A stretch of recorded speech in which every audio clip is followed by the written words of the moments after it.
கர்த்தருடைய பரிசுத்த ஸ்தோத்திரம். ஓசியா 4:5 எசேக்கியேல் 14வது அதிகாரத்தை பார்த்துட்டு வரோம். எசேக்கியேல் 14 பார்த்துட்டு வரோம். பார்த்துட்டு வர்றோம். இன்னும் முடிக்கலை 14வது அதிகாரம் பார்த்துட்டு வரோம். அதில் ஓசியா 4:5 படிங்க. ஓசியா 4:5.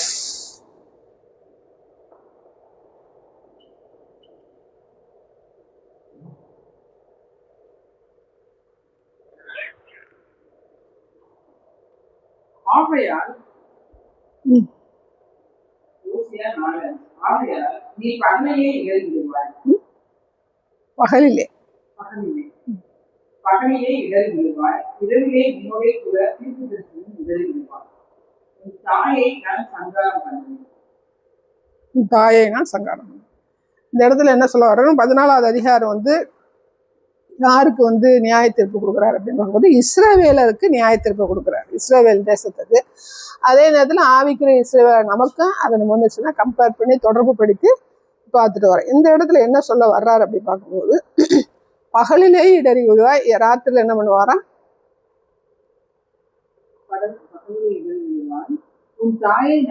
அதுக்கு முன்னாடி பகலிலே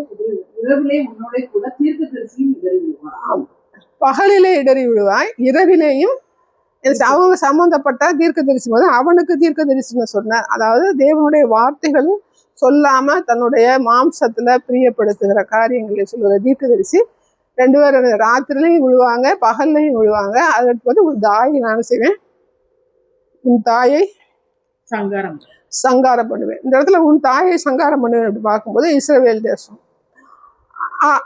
அப்படி பார்க்கும்போது பார்த்தீங்கன்னா நமக்கு பார்த்தீங்கன்னா நம்மை உருவாக்குகிற ஒரு ஆவிக்குரிய தாய் அல்லது ஆவிக்குரிய தகப்ப நம்ம நாமளா என்ன செஞ்சிருக்க முடியாது. ஆண்டவரை தேடி ஆண்டவர் நம்மை தேடி வந்த பிறகு ஆண்டவருக்கு அடுத்த காரியங்கள்ல, அதாவது ஸ்பிரிச்சுவல் ஆவிக்குரிய காரியங்களை நம்ம உருவாக்குகிறதுக்கு ஒரு ஆத்மா நமக்கு ஆண்டவர் இந்த உலகத்துல வச்சிருப்பாரு. அது யாரா இருக்கலாம், ஆவிக்குரிய தகப்பனா இருக்கலாம் அல்லது ஆவிக்குரிய தாயாக இருக்கலாம். அப்ப அவர்கள் சொல்லுகிற ஆளுகைக்கு உட்பட்டு கடந்து வரும்போது மட்டுமே ஆவிக்குரிய காரியங்கள்ல நம்ம என்ன செய்ய முடியும், பரலோகம் கொண்டு போய் சேர்க்கிற அளவுக்கு கர்த்தர் நம்ம சில பலப்படுத்துகிறார். பரலோகம் தான் நமக்கு முக்கியமான ஒரு நோக்கமாக இருந்தாலும் இந்த உலகத்துல ஆண்டவர் நம்ம எதற்கு தெரிந்து கொண்டார் அப்படிங்கிற காரணத்தை கண்டுபிடிக்கிறவர்களாக நம்ம இருக்கணும். ஆண்டவர் என்னை பார்த்தாரு, என்னை தேடினாரு, இப்படிப்பட்ட ஒரு சிச்சுவேஷன்ல நான் இருந்தேன், அதாவது நெருக்கப்பட்ட ஒரு சூழ்நிலை, கைவிடப்பட்ட ஒரு சூழ்நிலை, யாருமே எனக்கு இல்லாத ஒரு சூழ்நிலை இருக்கும்போது ஆண்டவர் சிலர் தேடி வருகிற தேவனாக இருக்கிறார். செருக்குள்ள நேரத்தில் கர்த்தனை தேடி வரமாட்டார். பணத்தை சார்ந்திருக்கும் போதும் தேடி வரமாட்டார். நம்முடைய வேலையை சார்ந்திருக்கும் போதும் தேடி வரமாட்டார். நம்முடைய எல்லா பக்கங்களிலும் நெருக்கப்பட்டவர்களாய் கைவிடப்பட்டவர்களை இருக்கும்போது மட்டுமே என்ன செய்யறாரு, தேடி வருகிற தேவனா இருக்கிறார். நான் எல்லாத்துலயும் நான் சந்தோஷமா இருந்தேன், அப்ப கர்த்தர் என்னை தேடி வந்தார் அப்படிங்கிற எந்த ஆதாரமும் வேதத்துல கிடையாது. ஏன்னா தாகம் உள்ளவன் என்னிடத்தில் வர கடவன் அப்படின்னு சொல்லுவார். பாலும் விலையின்றி செய்யுங்க, நீங்க வாங்கிக்கோங்க அப்படின்னு சொல்லுவார். அப்ப தாகம் உள்ளவர் அப்படி பார்க்கும்போது நமக்கு ஒரே ஆத்தும தாகம், அல்லது ஆத்தும தாகம் எப்ப வரும் அப்படின்னு பார்க்கும்போது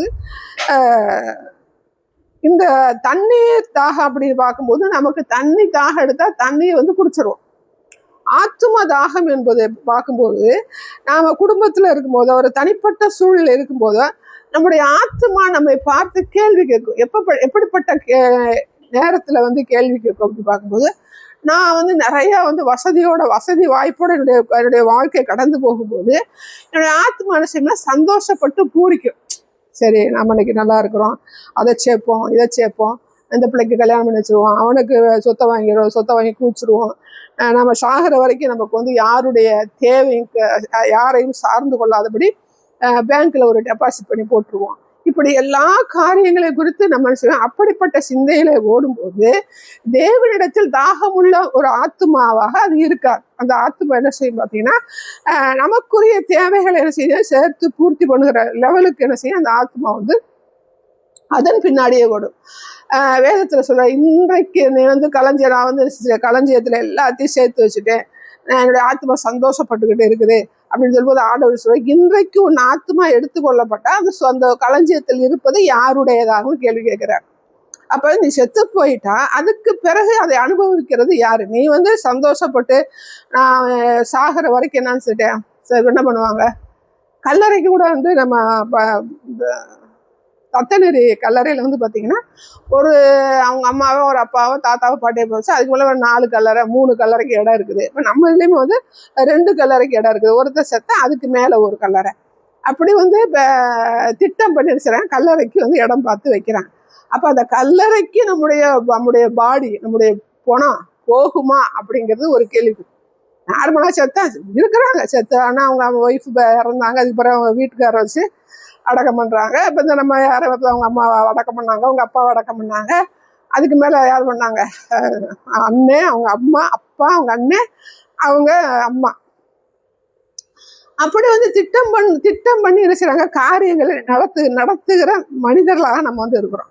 அப்போ ஆண்டவர் என்ன சொல்ல வர்றாரு அப்படி பார்க்கும்போது, நீ இப்படி 4 கல்லறை இல்லை, எனக்கு கல்லறை வாங்கி இடத்த ஆயத்தம் பண்ணிட்டேன், கல்லறை பெட்டிக்கு நான் காசு, இப்போ நானே நினைக்கிறேன் ஒரு 10,000 என்ன செய்யணும் சர்ச்சுக்கு வந்து அந்த நேரத்தில் வந்து நம்ம கொடுத்தா என்ன செய்யும், ஆட்டோமேட்டிக்காக இப்போதைக்கு 10,000 அவங்க கல்லறை ஃப்ரீயாக கொடுத்துறாங்க, இடம் கொடுத்துறாங்க, சர்ச்சுக்கு ஒரு 10,000 கொடுக்கணும், அப்புறம் பெட்டிஷன் ஆச்சு நம்ம உடனே போட்டு வச்சுக்கிடுவோம் அப்படின்னு ஒரு நினப்பு இருக்குது. அப்போ அது அதாவது ஒரு குறிப்பிட்ட தொகை மற்றவங்களுக்கு யாருக்கும் அதாவது தொந்தரவு இல்லாமல் இருக்கட்டும் அப்படின்னு சொல்லிட்டு ஒரு குறிப்பிட்ட தொகை போட்டு வைப்பதில் தவறு கிடையாது. அதே நேரத்தில் எல்லாமே என்னை சார்ந்து, அதாவது அலெக்சாண்டர் சொல்கிறார்ல, இந்த உலகம் முழுவதும் நான் செஞ்சுட்டேன், ஆளுகை செய்யணும்னு கிளம்பி வந்தேன், ஆளுகை செய்துட்டேன்னா நான் கொண்டு போகும்போது என்ன செய்யலை, நான் வந்து எதையும் நான் கொண்டு போகலாம். அவன் வேதத்தை படித்தானா படிக்கலான்னு தெரியல, அவனுடைய சரீரம் என்ன சொல்லுது, நான் எதையுமே கொண்டு போகலைன்றதுக்காக என்னுடைய கையை என்ன செஞ்சுருங்க, சவப்பெட்டிக்கு வெளியில் வச்சுட்டு நீங்கள் என்ன செய்யுங்க, அடக்காராதனைக்கு கொண்டு போங்க அப்படின்னு சொல்லி சொல்கிறேன். அதான் வேதம் என்ன சொல்லுது, நீ ஒன்றும் கொண்டு போவதும் இல்லை, கொண்டு போவதும் இல்லை, நிர்வாணியாய் பிறந்தேன், நிர்வாணியாக தெரிச்சு போகிறேன், நான் போகிறேன் அப்படின்னு சொல்லிட்டு நம்ம யோபு புத்தகத்தில் படிக்கிறோம். அப்போ இந்த இடத்துல கர்த்தர் என்ன சொல்ல வர்றாரு அப்படி பார்க்கும்போது, நம்முடைய ஆத்மாவானது தாகமாக இருக்கும்போது அப்படி போக, தாகப்படும் போது அல்லது தண்ணி தவிக்கும் போது நம்ம தண்ணியை குடிச்சிடறோம். ஆத்ம தாகம் எப்படி இருக்கும்போது ஒரு கைவிடப்பட்ட சூழ்நிலை, எல்லாமே வசதி இருந்துச்சுன்னா யாரும் என்ன செய்ய மாட்டாங்க, ஆண்டவரை தேட மாட்டாங்க. ஆண்டவருக்குள்ள வந்த பிறகு ஆண்டவர் கொடுக்குற ஆசீர்வாதத்தை ஒரு அளவோடு நாம என்ன செய்யறோம், அனுபவித்து விட்டு மீதி ஆண்டவருக்கென்று ஆண்டவர் என்ன சொல்ல வருகிறாரோ அதற்கென்று செலவு பண்ணுகிற ஆத்துமாதான் செய்ய அதிசயப்பட்டு பூரிக்கும். வேதத்துல வசனம் இருக்கு. இப்படி நாம எல்லாரும் இருக்கிறோமா அப்படிங்கிறது ஒரு கேள்விக்குறி. அப்போ நாம் அப்படி இல்லாத பட்சத்துல ஆண்டவர், அதாவது ஐஸ்வர்யத்துல நிரம்பி வழிகிறவனா இருந்தாலும் சரி, இக்கட்டுல வந்து ரொம்ப கஷ்டப்பட்டு ஆண்டவரை தேட இயேசு கிறிஸ்துவை தேட மாட்டேன். என்ன செய்வானா, ஆண்டவரே உங்களுக்கு கண்ணு இல்லையா, காது இல்லையா, மூக்கு இல்லையா, நான் அப்படி கஷ்டப்படுறேன்னு, ஆண்டவருக்கு கண்ணு இல்லையா? அப்போ ஆண்டவருக்கு கண்ணு இல்லையா அப்படின்னு பார்க்கும்போது அவங்க மனசுல எதை வச்சு பேசுவாங்கன்னா, தாங்க கும்பிட்ட ஒரு விக்கிரக வழிபாட்டை வச்சு என்ன செய்வாங்கன்னா கூப்பிடுவாங்க. ஒரு சிலர் என்ன சாட்சி என்ன இருக்குது, இவர் சாது சுந்தர் சிங் என்ன சொல்றாருன்னா, நீ உண்மையான ஆண்டவராக இருந்தால் தண்டவாளத்தை தலை வச்சு படுக்கும்போது நீங்க என்ன சரி என்கிட்ட பேசணும் அப்படின்னு சொல்லி அந்த ஆண்டவர்கிட்ட வரும்போது ஆண்டவர் தம்மை வெளிப்படுத்துகிறது எவனார். எதுவுமே தெரியல, ஆண்டவர் பத்தியே தெரியல அப்படிங்கும்போது கடவுள்னு ஒருத்தர் வந்து ஆண்டவர் எவ்வளவு கஷ்டப்படுறேனே உமக்கு கண்ணு இல்லையா அப்படின்னு சொல்லி கேட்கும்போது அதை செவி கொடுத்து கேட்கிற தேவனார். அவன் வந்து முருகன் பிள்ளையார் இதை மனசுல வச்சு பேசினானா இல்லை, எதை மனசு அவனுக்கு வந்து இயேசுவை பத்தியே தெரியாத ஒரு நிலையில இருக்கும்போது ஆண்டவர் அதை செவிசாய்க்கிற தேவனா இருக்கிறார். அப்ப இப்படிப்பட்ட நிலைமையில செவிசாய்க்கிற தேவனா இருக்கும்போது அவரை விட்டு கடந்து போகிற ஜனங்கள் வந்து எப்படிப்பட்ட நிலையில வந்து இருப்பாங்க அப்படின்னா, ராத்திரிக்கும் இடருவாங்க, பகலும் இடருவாங்க, அவனோட சேர்ந்த கூட்டமும் இடருவாங்க அப்படின்னு சொல்றான். இப்ப நம்ம வந்து இப்போ நம்ம கர்த்தருக்குள்ள இருக்கும்போது ராத்திரிக்கும் இடருன்னா ராத்திரிக்கும் துன்பம் வரும், பகலும் துன்பம் வரும். ஒரு ஹார்ட் அட்டாக் வரும்னு வச்சுக்கோங்க, அது பகல வருதா ராத்திரி வருதா அப்படின்னு தெரியாது. அப்போ ஒரு குடும்ப தலைவன் ஒரு ஹார்ட் அட்டாக்ல வந்து ஒரு பாதிப்பு இருக்கும்போது அவனுக்கு ராத்திரிக்கு ஹார்ட் அட்டாக் வந்துச்சுன்னா என்ன செய்வாங்க, ஆண்டவரை அறியாத ஜனம் என்ன செய்வாங்கன்னா ஒன்றுமே இல்லைன்னா என்ன ஜிஹெச்ல சேர்ப்பாங்க, காசு இருந்து என்ன செய்வாங்கன்னா பிரைவேட்ல சேர்ப்பாங்க. ஆனால் கர்த்தருடைய பிள்ளைகள் இருக்கும்போது ஒரு அவங்களுக்கும் வரலன்னு வேதம் சொல்ல வரல, ராத்திரிக்கு ஹார்ட் அட்டாக் வந்துச்சுன்னு வச்சுக்கோங்க. அப்போ ஃபர்ஸ்ட் என்ன பண்ணுவாங்க, ஆண்டவரே நாங்கள் இப்படிப்பட்ட நிலைமையில இருக்கிறோம், எங்கள் அப்பாவை காப்பாற்று கொடுங்க, ஜீவனை காப்பாற்று கொடுங்க, ஜெபம் பண்ணுவாங்க. ஜெபம் பண்ணிட்டு அவங்களுக்கு ஜிஹெச்சுக்கு போகக்கூடிய ஒரு நிலைமையில இருந்தால் அந்த ஜிஹெச்ல கர்த்தர் என்ன செய்வார்? ஆதரவு கரம் நீட்டுகிற தேவனாக இருக்கிறார். இல்லை வசதி வாய்ப்பு இருக்கு அப்படின்னாலும் அவர் ஆண்டவரை தேடுகிறவர்களாக இருந்தார். இந்த இடத்துல வந்து ரொம்ப நிறையா இருந்து ஆண்டவருடைய ஆசீர்வாதம் உள்ள பிள்ளைங்க நிறைய பேர் இருக்கிறாங்க. அவங்க எப்படி வந்து தங்களுடைய வாழ்க்கையை நகர்த்துறாங்க அப்படிங்கிறது நம்மளால கற்றுக்கொள்ள தெரியல. இப்போ ரியல் எஸ்டேட்டில் இருக்கிறாங்க, பெரிய பெரிய பிஸ்னஸ்லாம் நினைச்சுறாங்க. ஆண்டவரை ஏற்றுக்கொண்ட பிள்ளைகள் இருக்கிறாங்க. ஒரு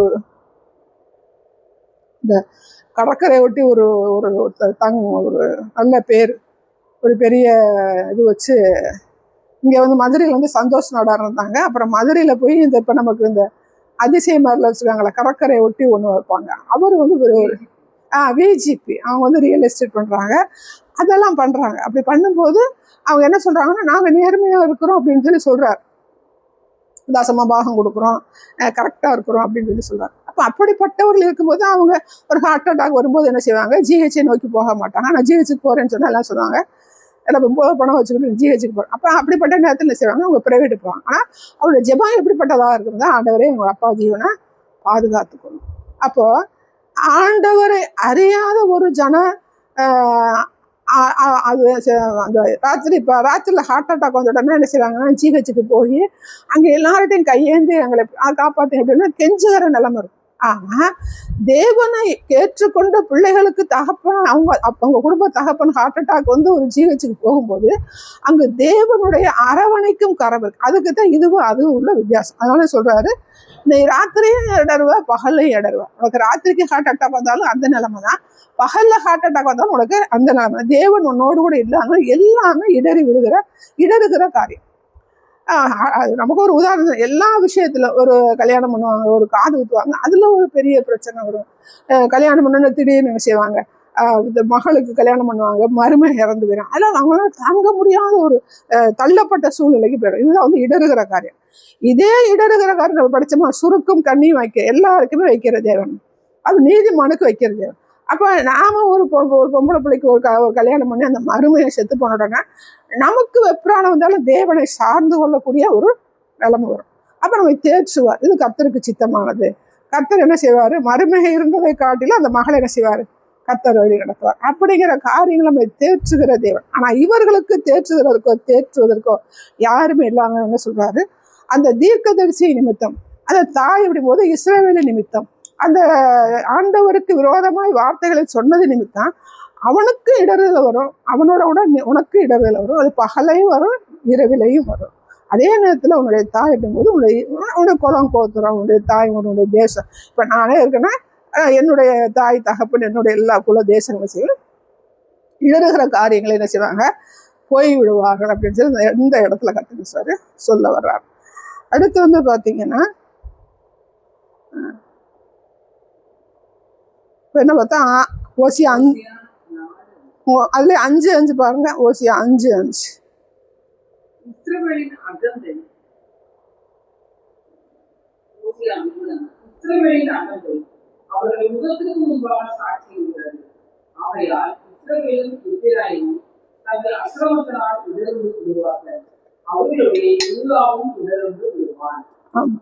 அகந்தை வந்து எப்படி இருக்கு? அவருடைய முகத்துக்கு முன்பாக இருக்கு. இந்த பெருமையா உள்ளவங்களை பார்த்தோம்னா, பெருமையா இருக்கிறவங்க பார்த்தோம்னா அவங்க முகத்திலே அப்படியே தெரியும். அதே சொல்ல அகந்தையானது உன் முகத்துக்கு முன்பா இருக்கிறது. நான் சொல்லுவோம், இவங்ககிட்ட கொண்டு போய் பேசுவேன், அப்பா தம்மா சொல்றாரு. இந்த இடத்துல நம்ம என்ன சொல்ல வர பார்த்தோம்னா, ஒருத்தட்ட போய் நம்ம வந்து பேச போறோம்னா அவங்க வந்து பெருமை பிடிச்சவங்க, பேச முடியாது, பேசவே முடியாது அப்படின்னு சொல்லி சொல்லுவோம். பேசி பார்ப்போம் அப்படிங்கும்போது இல்லை, அவங்க பெருமை பிடிச்சவங்க. பெருமை பிடிச்சவங்க வந்து பார்த்தீங்கன்னா பொதுவாக எப்படி இருப்பாங்கன்னா, நல்ல பணக்காரங்களாக இருப்பாங்க, இல்லைன்னா ஹை போஸ்ட்ல இருப்பாங்க. ஹை போஸ்ட்னா கவர்மெண்ட் போஸ்ட்ல இருப்பாங்க, இல்லைன்னா இந்த அரசியல் பதவி இப்படிப்பட்ட காரியம் இல்லை, ஏதோ ஒரு விதத்துல ஒரு இடத்துல வந்து பார்த்தீங்கன்னா நிறையா படித்து நல்ல லெவலுக்கு வரும்போது அந்த இடத்துல தாழ்மைப்படுகிற காரியங்களும் வந்து பார்க்க முடியாது. ஒரு அப்துல் கலாம் வந்து ஒரு ஜனாதிபதி ஆனார். அவர் ஹை போஸ்ட்ல இருந்தாலும் பழச நினைச்சு தாழ்மைப்படுகிற ஒரு மனுஷனா இருந்திருந்தார். இப்போ நமக்கு வந்து ஹை லெவல்ல இருந்து பெருமையில அப்படி பக்கத்துல போய் நம்ம போய் பேசக்கூட முடியாத ஒரு ஆள் யார் இருக்கா இப்போதைக்கு நார்மலா போஸ்ட்ல? விஜய்கிட்ட வந்து எல்லாம் பேசுறேன், அவனுக்கு வந்து பாதுகாப்பு வளையம், அது ஒரு விதத்துல வந்து அந்த அதை ஒத்துக்கலாம். ஆனால் வந்து பேசுகிற ஒரு தன்மை உள்ள ஒரு மனுஷன், யாராவது பேசுனா பேசுகிற ஒரு தன்மை உள்ள இருக்கு. யார்கிட்டயுமே நான் பேச மாட்டேன் அப்படின்னு சொல்லி இருக்கக்கூடிய ஒரு தலைவர் யாராவது இருக்காங்க?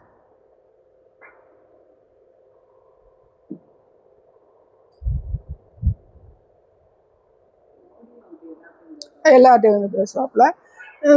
வேறன்னா அமித்ஷா வந்து பார்த்தீங்கன்னா நார்மலாக வந்து பேசுவாங்க. எல்லாரும் அரசியல் தலைவர்கள் வந்து பெருமை உள்ளவர்களாக வந்து ஜனங்களை பார்த்து ஒரு பேசுகிற ஒரு எளிமையான ஒரு வாழ்க்கை நடைமுறை இருக்குது.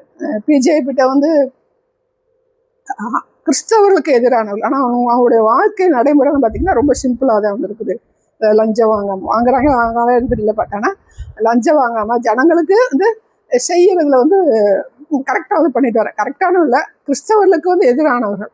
அவங்களுக்கு இந்த இந்திய தேசம் வேணும், கிறிஸ்தவர் இருக்கிற வரைக்கும் நம்ம எப்படி சொல்ல ஆளுகை செய்ய முடியாது அப்படிங்கிற ஒரு எண்ணம் வந்து அவங்களுக்குள்ள விதைக்கப்பட்டிருக்கு. யார் வந்து பிசாசு இருக்கிறேன், ஆண்டவருக்கு விரோதமான ஒரு செயல்பாடு உள்ளவர்கள் நம்ம. அதே நேரத்தில் வந்து பார்த்தீங்கன்னா தங்களை சார்ந்தவர்கள், இப்போ இந்திய தேசம் எடுத்துக்கிட்டிங்கன்னா அவங்க எந்தெந்த இடத்துல வந்து ஜெயிச்சாங்களோ அங்கே உள்ள காரியங்களே செய்கிறவங்களா இருக்கிறாங்க. இப்போ தமிழ்நாட்டிலையுமே வந்து பார்த்தீங்கன்னா ஒருத்தர் வந்து தாங்கள் ஜெயிச்ச பகுதியில் உள்ள தொகுதி அல்லது கிராம பட்டணங்கள் இருக்கிற குறை நிறைகளை பார்த்து செய்யக்கூடிய, அப்போ தான் அடுத்தவங்க வந்து அவங்கள தெரிந்தெடுப்பார்கள் அப்படிங்கிற எண்ணத்தோடு வந்து செய்கிறாங்க. இப்போ ஸ்டாலின் வந்து என்ன பண்ணாருன்னா குளத்தூர்லேயே நிறையா பண்ணினாரு, ஆனால் வச்சுட்டாரு, தோற்று போயிட்டாரு. இப்போ இந்த இவி மிஷின்லாம் வச்சு பார்த்தாங்க, அது எதுவுமே ஒன்றும் வந்து வித்தியாசம் ஒன்றும் தெரியல, அது அப்படியே கிடப்பில் இருக்குது. அப்போ இல்லையா, அவன் வந்து நார்மலாக அவ்வளோ அவனுடைய ஜீவியை வந்து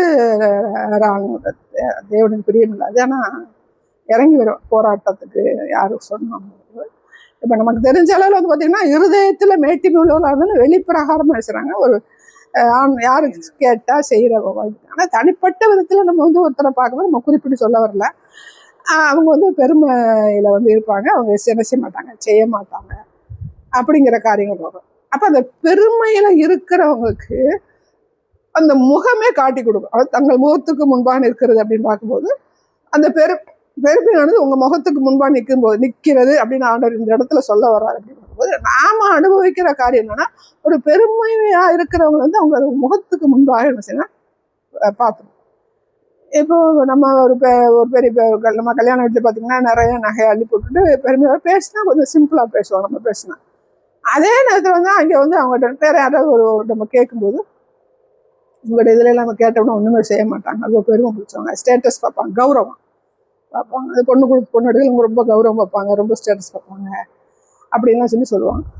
அப்போ இந்த இடத்துல என்ன சொல்ல வரேன்னா, பெருமை யாருக்கு இருக்குது? பிசாசுக்கு இருக்குது. அந்த பெருமை உள்ள ஒரு மனுஷனுக்கு அவனை பார்த்தாலே அவன் பெருமை பிடிச்சவன் அப்படின்னு சொல்லி பார்க்கலாம் அப்படின்னு சொல்லி இந்த இடத்துல கர்த்தர் வந்து சொல்ல வர்றாரு. ஆதியாகமம் 25:22.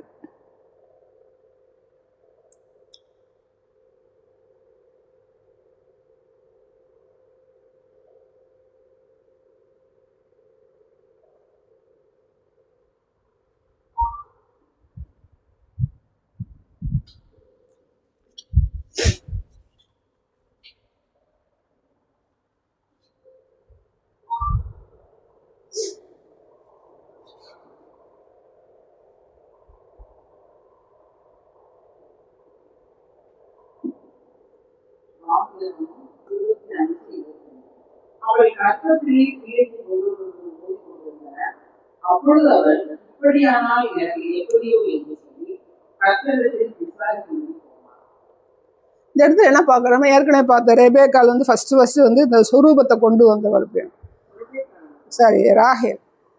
ரெபேக்கால் தான் அப்படிப்பட்ட காரியங்கள் காணப்படலாம்.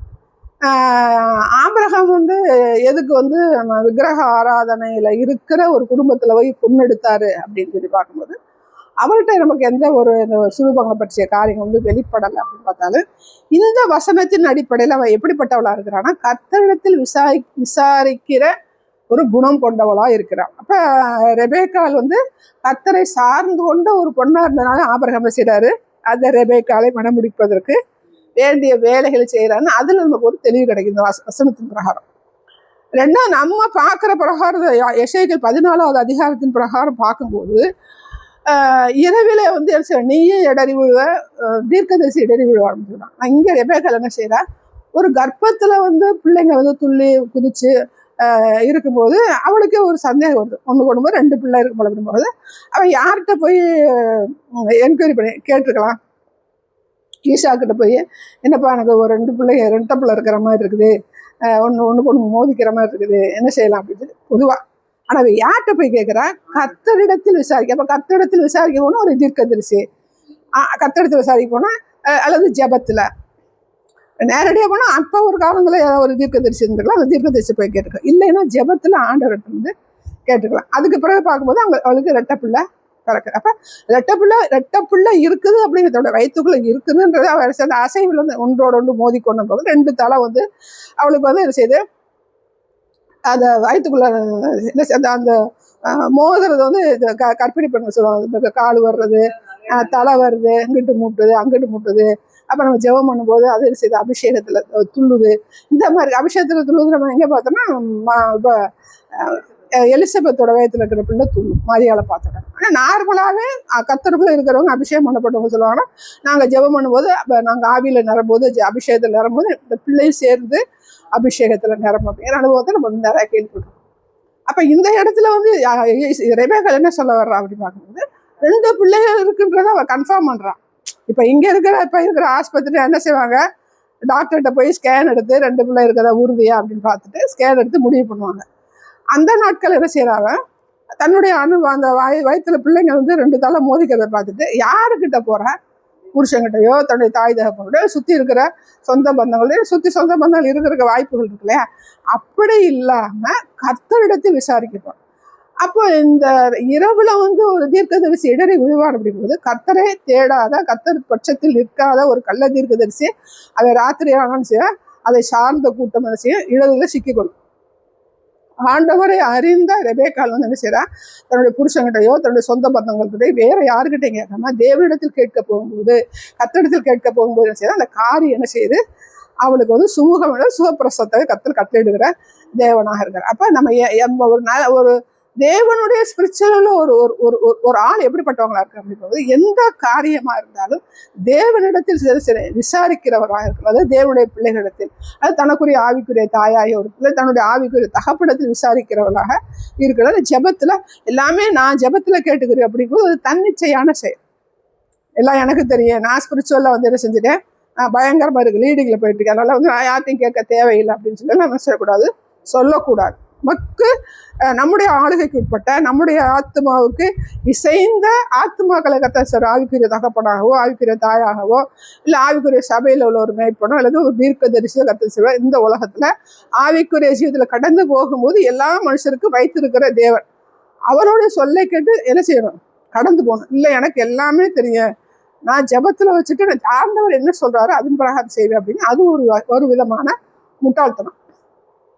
என்னதான் ஸ்பிரிச்சுவல் லீடிங்ல இருந்தாலும் அந்த வசனத்தில் தேறினவர்கள், ஆவிக்குரிய லீடிங்ல போறவங்க, அனுபவம் மிக்கவர்கள், அப்படிப்பட்டவர்களை நம்ம கலந்து ஆலோசனை செய்வது நல்லது. ஒரு ஒரு ஆவிக்குரிய மனுஷனுக்கு ஏற்றது அப்படிங்கிறது இந்த இடத்துல பேசுகிறா பார்ப்போம். கர்த்தனால எசேக்கியேல் 14:8 வாசிங்க.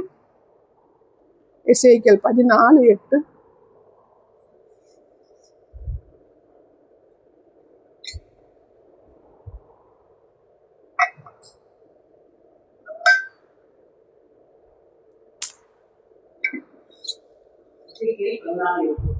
அந்த மனுஷனுக்கு விரோதமாக என் முகத்தை திருப்பி அவனை அடையாளமாகவும் பழமொழியாகவும் வைத்து அவனை என் ஜனத்தின் நடுவில் இராதபடிக்கு மந்திரித்து போவேன். அப்பொழுது நான் கர்த்தர் என்று அறிந்து கொள்கிறேன். எப்படிப்பட்டவர்கள் வந்து கர்த்தர் பழமொழியும் அடையாளமாக வைப்பார் அப்படின்னு பார்க்கும்போது ரெண்டுலேயுமே இருக்குது. ஆவிக்குரிய ஜீவியத்துல வந்து பார்த்தீங்கன்னா ஆண்டவரோட வருகிறவரை என்ன செய்யற, அடையாளப்படுத்துகிற தேவன். ஆனா இந்த இடத்துல என்ன சொல்ல வர்றாரு அப்படின்னு பார்க்கும்போது அவருக்கு விரோதமா இருக்கிறவர்கள் என்ன செய்யறாரு, பழமொழியாகவும் அடையாளமாகவும் வைக்கிற தேவன். இப்ப யாருக்கு யார் அடையாளமாக வச்சாரு?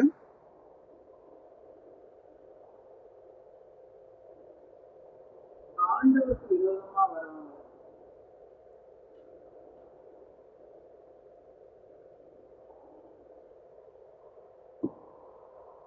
ஆண்டவருக்கு விரோதமா வருகிறவர் சொல்லி பழமொழி வைக்கிறாரு. ஆண்டவருக்கு விரோதமா வருவாரு அடையாளப்படுத்துகிற தேவன்.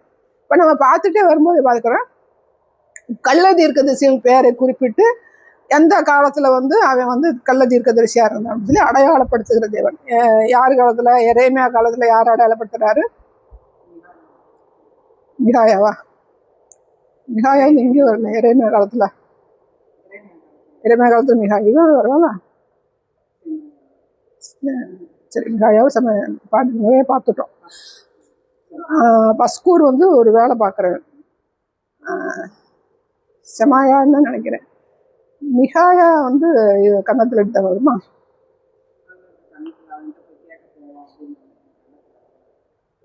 செமாயா. மிகாயா வந்து யோசபாத் காலங்களில் மிகாயா வந்து இவனுக்கு பேர் என்ன, ஆகாப்புக்கு விரோதமாக யோசபாத் இருந்த காலத்தில் மிகாயா வந்து நல்ல தீர்க்கதரிசி. எரேமியா காலத்தில் தீர்க்கதரிசி பரிசுத்தர்.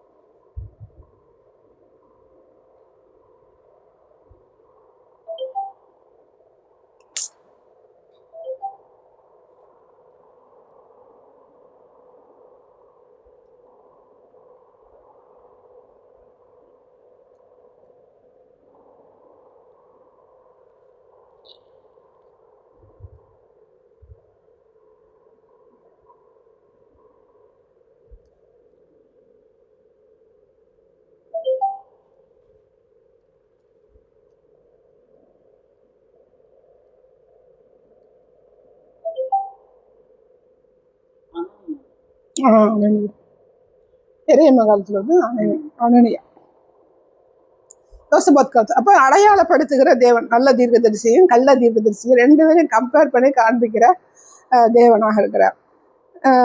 அப்போ இந்த இடத்துல வந்து பாத்தீங்கன்னா அடையாளப்படுத்துகிற தேவன் அப்படி போது தேவனுக்கு விரோதமான தீர்க்கதரிசி, தேவனுக்கு விரோதமான கள்ள போதகம் அப்படிங்கிறத கர்த்தர் எப்படி அடையாளப்படுத்துகிறாரு இந்த நாட்கள். அந்த நாட்களை யார் அடையாளப்படுத்தினா எரேமியா இருக்கும்போது அனனியா அடையாளப்படுத்தார். எந்த இடத்துலையும் வந்து பார்த்தீங்கன்னா கள்ள தீர்க்கதரிசி இருக்கும்போது ஒரு நல்ல தீர்க்கதரிசியை கர்த்தர் வச்சிருப்பார். எப்படின்னு பார்க்கும்போது யெரொபெயாம் காலத்துல அவனுக்கு வந்து 12 சாலத்தை கிழிச்சிட்டு 10 உனக்கு கொடுத்துருவாரு, 2 வச்சிருப்பான்னு சொல்லும்போது அவன் பேர் என்னது, அவன் பேர் என்ன, அகியா. அப்போ நல்ல தீர்க்கதரிசி.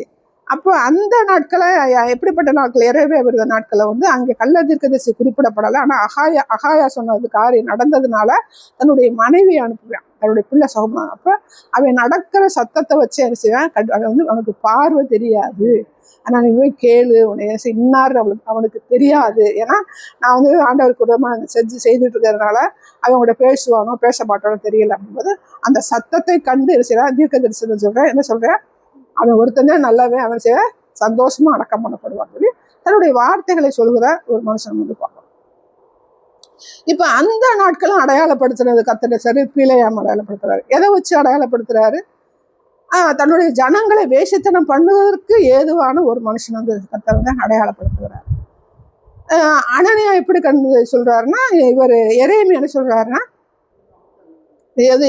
இந்த மாசத்துல நீ செத்து போவ, நீ சொன்ன காரியம் நடக்குமா நடக்காது, இதை வச்சு நீ என்ன செஞ்சுக்கலாம். இதுதான் அடையாளப்படுத்துகிற தேவன்.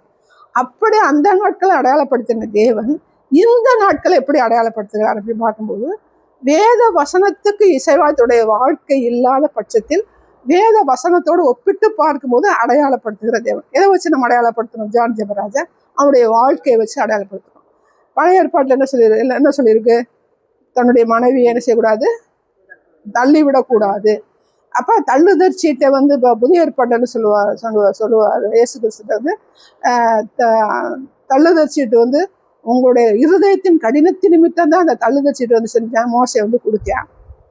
ஆனா ஒரு மனைவியை நீ தள்ளி விட்டுன்னு சொன்னா அவ என்ன செய்யக்கூடாது, இன்னொருத்தனை கல்யாணம் பண்ணும்போது அவ விபச்சார வேசித்தனம், இவனும் இன்னொருத்தனை கல்யாணம் பண்ணி இவன் வேசித்தனம் பண்ணுகிறவனாக இருக்கிறான். அடுத்து அவ திரும்பி வந்து அழைச்சக்கூடாது, அவளை நீ என்ன செய்யக்கூடாது, கல்யாணம் பண்ண. இப்படி சட்ட திட்டங்கள் கிடையாது. வாழ்க்கையில் எப்படி ஒருமித்து ஆண்டவருக்கு பிரியமா வாழும்போது நாம கரப்ஷன் ஆகக்கூடாதுங்கிறதுக்கு ஏற்றவாறு தான் என்ன செய்றாரு கர்த்தர் வந்து தன்னுடைய காரியங்களை செய்றார். அவர்கள் வந்து தேவனுடைய பிள்ளைகளாய் வருவதற்கு ஏற்ற சத்தியங்களை விதைக்கிற தேவனா இருக்கிறார். இதை நம்ம ஒரு சட்ட திட்டமா எடுத்துக்கிற கூடாது. பழைய ஏற்பாட்டுல வந்து சட்ட திட்டம் அப்படின்னு பார்க்கும்போது இவர்கள் வந்து என்ன செய்றாங்கன்னா, ஆண்டவருக்கு பிரியமா நடக்காம அது சட்ட திட்டங்களா பார்க்கும்போது அது அவங்களுக்கு சட்ட திட்டமா இருக்கு. என்ன சொல்றாரு, ஒருத்தனுக்கு விரோதம் பண்ணி பண்ணும்போது உனக்கு கண்ணுக்கு கண் பல்லுக்கு பல், இப்படிப்பட்ட காரியங்களை வந்து பழைய ஏற்பாட்டை சொல்றாரு. இந்த புதிய ஏற்பாட்டுல நமக்கு அப்படிப்பட்ட காரியங்கள் இல்லை அப்படின்னு நம்ம வந்து சொல்றோம். அப்ப எதுக்காக அதை கொடுக்குறாம, இந்த பாவத்தை நீ செய்யாத, செய்தேன்னா அப்படிப்பட்ட உனக்கு ஒரு பனிஷ்மெண்ட் இருக்குது அப்படின்னு சொல்லி ஆண்டவர் செய்றாரு. அப்படிப்பட்ட காரியங்களை சொல்லும்போது அது பழைய ஏற்பாட்டு சட்டத்திட்டம் மிகவும் கொடூரமானது அப்படின்னு சொல்லி சொல்றோம். ஆனா புதிய ஏற்பாட்டு ஆண்டவர் என்ன சொல்றாருன்னா, ஒரு ஸ்திரீயை இச்சையோடு பார்த்தாலே நீ விபச்சாரம் செய்தாயிற்று. அப்ப அதை விட கடினமான ஒரு காரியத்தை கர்த்தர் விதைக்கிற தேவனா இருக்கிறார்.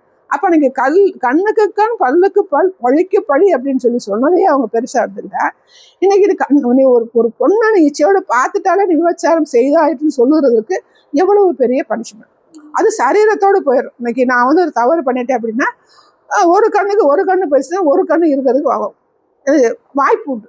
ஆனா இங்க என்ன, அது நீ பண்ணினாலே உனக்கு நரகம் அப்படிங்கிற முடிவு சொல்றாரு. அப்ப அதுக்கு இதுக்குள்ள வேறுபாடு நம்ம வந்து பார்க்கும்போது இது கொடூரம்னு சொல்ல முடியாது. விபச்சாரம் என்பது தேவனை கிட்டி சேர விடாதபடி பவுல் சொல்லுவார். ஆவிக்குரிய ரீதியா அதோடைய சரீரத்தை கெடுக்கக்கூடிய ஒரு கன்னி தான் விபச்சாரம், வேசித்தனம். இந்த விஷயம் வந்து பண்ணும்போது சரீரமானது யாருக்குரியது இருக்குது, ஆண்டவருக்குரியது. அவர் தங்குகிற ஆலயமாக புதிய ஏற்பாட்டில் இருக்கு. அப்படி இருக்கிற பட்சத்துல அந்த சரீரத்தை கெடுக்க பார்க்கிற பிசாசுக்கு இடம் கொடுக்காதபடி உன்னை பாதுகாத்து கொள்ள வேண்டும் சொல்லிதான் ஆண்டவர் செய்ய இந்த காரியங்களை விதைக்கிற தேவனாக. நம்ம என்ன நினைக்கிறோம், விபச்சாரம் பண்ணினாலும் வேசித்தனம் பண்ணினாலும் கர்த்தர் நம்மை மன்னிக்கிற தேவன் அப்படின் போது கர்த்தர் மன்னிப்பார். மன்னிக்க கூடாத தேவன் இல்லை, அந்த எண்டு வரைக்கும் மன்னிப்பார். யாரெல்லாம் மன்னிச்சாரு? விபச்சார வேசித்தனம் பண்ணினவங்க யாரை மன்னிச்சாரு ஆண்டவர்? ஒரு ஸ்திரீயை வந்து புதிய ஏற்பாட்டில் பண்றாரு. அவன் போது என்ன சொல்றான்னா, அவளுக்கு ஆண்டவரை பற்றியோ சத்தியம் எதுவுமே தெரியாது. அப்ப தெரியாத பட்சத்துல ஆண்டவர் சொல்ற, இனி பாவம் செய்யாது. இதுவரைக்கும் நீ செய்தது நீ ஆண்டவருக்கு தெரியாம அறியாம நீ செய்துட்ட, இனி பாவம் செய்யாது கர்த்தர் கட்டளையிடுகிறார். பழைய ஏற்பாட்டுல சிம்சன் என்ன பண்றான், கடைசி வரைக்கும் என்ன செய்யறான், இந்த வேசித்தனத்துல சிக்குண்டவனா இருக்கிறான். அது நமக்கு ஒரு சாட்சி. ஆனா லாஸ்ட் மூவ்மெண்ட்ல என்ன செய்யறா, லாஸ்ட் எண்டில் வந்து செய்யறா, ஆண்டவரே என்னுடைய ஜீவனுக்கு ஈடாக என்ன செய்ய இந்த ஜனத்தோடு நான் மடிய கடவுள் சொல்லி அவன் தான் ஜெபம் பண்றேன். அப்ப அவன் அந்த இடத்துல என்ன பண்ணியிருக்கலாம், ஆண்டவரே என்ன மன்னிச்சுக்கோங்க, இப்படிப்பட்ட ஒரு சூழ்நிலை இருக்குது அப்படின்னு சொல்லியிருந்தா கர்த்தர் அதை செவிசாய்க்கிற தேவன். ஆனா எதற்காக அவனுடைய வாயிலிருந்து அப்படிப்பட்ட வார்த்தைகள் வருதுன்னா, அவங்களுக்குள்ளாகவே ஒரு நியாய தீர்ப்பை உண்டு பண்ணி கொள்ளுகிற ஒரு சுபாவத்தை கர்த்தர் வைத்திருக்கிறார். ஆண்டவர் கொடுத்த ஆவி, அந்த ஆவியை பிசாசு எவ்வளவுதான் கரப்ஷன் பண்ணாலும் அந்த ஆவியானது அந்த கரப்ஷனுக்குள்ள சிக்கி கொள்ளும் போது தனக்கு ஏற்ற நியாய தீர்ப்பு அவங்கள ரெடி பண்ணக்கூடிய ஒரு சூழ்நிலையில அந்த ஆவிக்கு ஒரு சுபாவத்தை கர்த்தர் படைக்கும் போதே வைத்திருக்கிற தேவனார். அதை நம்ம வந்து புரிஞ்சுக்கணும். இப்ப பிசாசு வந்து என்ன சொல்லுது, நான் தள்ளப்பட்டவன் சொல்லி நமக்கு வந்து வேதத்துல வந்து அப்படிலாம் பேசினா நமக்கு என்ன செய்யுது, ஆதாரம் இல்லைன்னு சொல்லி சொல்றாங்க. அப்ப பிசாசை வந்து கர்த்தர் ஒரு உண்டு பண்ணின தேவன். அப்ப அவனுக்குரிய எண்ணம் எப்படி இருக்கு, நான் லாஸ்ட் மூமெண்ட் எங்க போயிடுவேன்,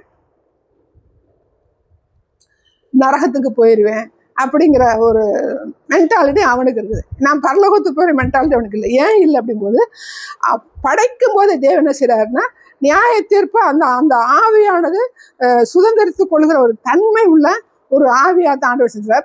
படைச்சது ஆண்டவர் தானே. ஆண்டவர் படைத்த ஆவி அது போகும்போது ஆண்டவர்கிட்ட தான் போய் சேரணும். அப்ப ஆண்டவர்கிட்ட போய் சேராத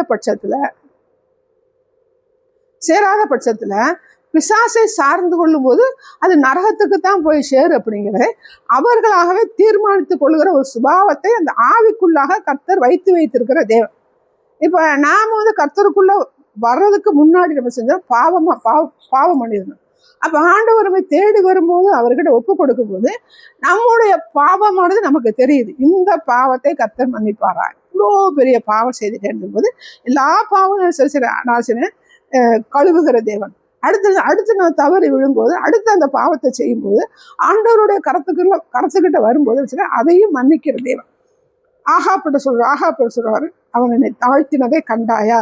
அப்ப அவன் செய்த பாவம் அவன் காலத்துல வராம அவனுடைய பிள்ளைகளின் காலத்துல வரும் அப்படின்னு சொல்லுகிறது. அப்ப ஆண்டவரத்தில் தாழ்த்தும் போது தன்னுடைய பாவங்களை உணர்ந்து ஆண்டவரத்தில் சொல்லும் போது அதை ஏற்றுக்கொள்ளுகிற தேவனாக நம்முடைய ஆவியின் சுபாவத்தை செய்வாரு, படைத்து வைத்திருக்கிற தேவனாகிறார். கரப்ஷன் ஆகாம இருக்கணும்னா அவர்கிட்ட வரணும். அவர்கிட்ட வரும்போது இந்த பிசாசினுடைய ஆவி நம்ம இடத்துல கிரியை செய்யாது. அதனால சொல்ல தாழ்மைப்பட்டு அவரிடத்துல வந்து தன்னுடைய பாவம் போது பிசாசின் கிரியைகள் எல்லாமே பவுல் சொல்லுவார்ல, நிறைய பாவம் சொல்லுவார் இல்லையா, கலாத்தியர்ல ஏகப்பட்ட ஒரு 19-22 சொல்லுவார். அத்தனை பாவங்களும் பிசாசுக்கு உரியது. அந்த காரியங்கள் வந்து தேவனிடத்தில் வரும்போது அந்த பிசாசின் கிரியையில செய்து நம்முடைய ஆத்மா விட்டு வெளியில போகக்கூடிய நிலைமையில இருக்குது. இதனால ஆண்டவர் சொல்லி, நீ தாழ்மைப்பட்டு நீ என்னிடத்துல வரும்போது அந்த பாவத்தின் கிரியைகள், அது பிசாசுடைய கிரியைகள் உன்னை விட்டு நீங்குகிறதற்கு ஏதுவானது. இந்த காரியங்களை புரிந்து கொள்ளாம நம்ம என்ன செய்யறோம், அடுத்தடுத்து பாவத்தின் கண்ணியில நம்ம செய்யறோம், பாவத்தின் வலையில நம்ம சிக்கிக் கொள்கிறோம். அப்ப விடுவிக்கிறவர் ஒருத்தர் இருக்கிறார். நீ ராத்திரிக்கு இடறினாலும் பகலுக்கு நீ இடறி விழுந்தாலும் தேவனிடத்தில் கிட்டு சேரும் போது அந்த இடறுதலை நீக்கி போடுகிற தேவன் என்ன சொல்றாரு, கோஸ்ராவின் நாடுகளுக்கு முன்பாக அவர் போவார், அவருக்கு முன்பாக என்ன இது அவர் செய்ய நினைத்தது ஒன்றும் தடைபடாது, அவருக்கு முன்பாக என்னமோ இருக்கும் சொல்லி வாசிப்போம். கோஸ்ராவின் நாடுகளுக்கு முன்பாக அவர் ஜனம் பின்னே போகுமா, அப்படிப்பட்ட காரியங்களை வந்து கர்த்தர் வகுத்து வைத்திருக்கிற தேவன். வசனத்துல இருக்கும் பாருங்க, கோஸ்ராவின் ஆடுகளுக்கு முன்பாக அவர் போவாரா, கோஸ்ரா ஆடுகள் வெளியிலே மீகா வரும் நினைக்கிறேன், மீகாவில் வரும்.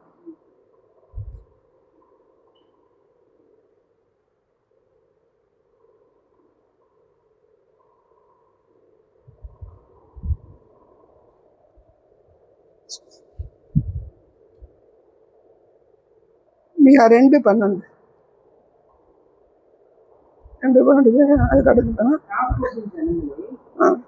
எல்லாரையும் நான் நிச்சயமாய் கூட்டுவேன், இஸ்ரவேலின் மீதியானவர்களை நிச்சயமாய் சேர்ப்பேன், கோஸ்ராவின் ஆடுகளைப் போல் அவர்களை ஏகத்துவமாக்குவேன், தன் பெருமத்துக்குள்ளே சேர்ந்த மாடுகளை ஜனங்களை நான் சொல்லுவார்கள். அதுக்கு முன்னாடி கோஸ்ரா ஆடுகளுக்கு முன்பாக அவர் போவார்.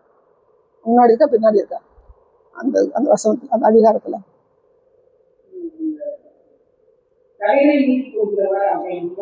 தடைகளை நீக்கி போடுகிறவர் அவர்களுக்கு முன்பாக போவார். தடைகளை நீக்கி போடுகிறவர் அவர்களுக்கு முன்பாக போவார். போதும், தடைகளை நீக்கி போடுகிறப்ப இடறுதல் இருக்குது அப்படின் போது அந்த இடறுதலை எடுத்து போடுகிற தேவனாக அவர் இருக்கிறார். என்ன இடறுதல், என்ன தடைகள் அப்படின்னா போது பிசாசு கொண்டு வருகிற கிரியைகளை நீக்குகிற வல்லமை உள்ள தேவன் அவர் மட்டுமே.